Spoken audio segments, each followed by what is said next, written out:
Hi friends, இன்றைக்கி எங்கே வந்திருக்கோன்னா பேங்க்குக்கு தான் வந்திருக்கோம். நகை வந்து அதாவது 1 இயர் ஃபுல்லாக ஆயிடுச்சு. இந்த நகையை வந்து மூக்கிறதுக்கு வந்திருக்கோம்.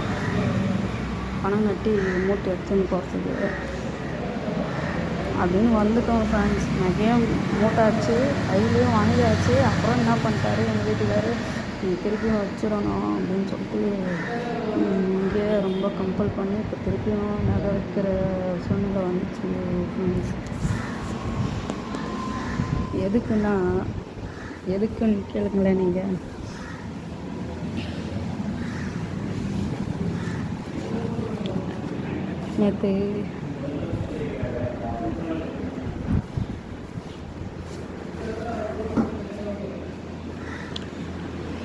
நேற்று வந்து பக்கத்து வீட்டில் ஒரு 4 வீடு தள்ளி அங்கே வந்து திருடு போயிடுச்சு ஃப்ரெண்ட்ஸ்.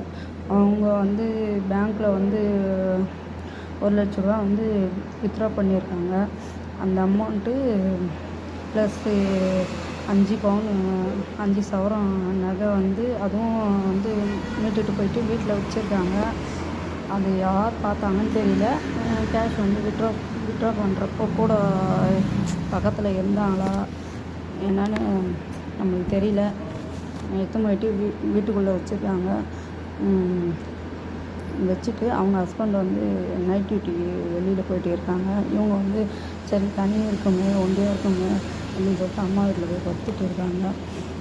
அவங்க அம்மா வீட்டுக்கு போய் ஒன் ஹவர் கழித்து 1 ஹவர் அதான் 11 மணி சம்திங் இருக்கும். அந்த டைமில் வந்து போயிட்டு அவங்க வீட்டில் வந்து பூட்டு நல்லா கவனிங்க ஃப்ரெண்ட்ஸ், பூட்டு உடைக்கலை, சாவி போட்டு திறந்துருக்காங்க. சாவி போட்டு திறந்து வீட்டுக்குள்ளே போயிட்டு அந்த பணமாக எடுத்துருக்குறாங்க, அந்த நகையும் எடுத்துட்டு அதுவும் எப்படின்னா பீரோக்குள்ளே இருக்கிற ட்ரெஸ்ஸெல்லாம் வந்து நம்ம துவைக்கிறதுக்கு போடுறப்ப இப்படி உதிரி போடுவோம் இல்லைங்களா, அந்தமாரி உதிரி போராக போட்டுட்டு நகைலாம் பீரோலேருந்து நகைலாம் எடுத்து பெட்டு மேலே தான் கட்டில் மேலே வச்சு எத்தனை நகை இருக்குதுன்னு சொல்லிட்டு அதை சரி பார்த்துட்டு எவ்வளோ அமௌண்ட் இருக்குதுன்னு பார்த்துட்டு அப்புறம் எடுத்துன்னு போயிருக்கிறாங்க ஃப்ரெண்ட்ஸ்.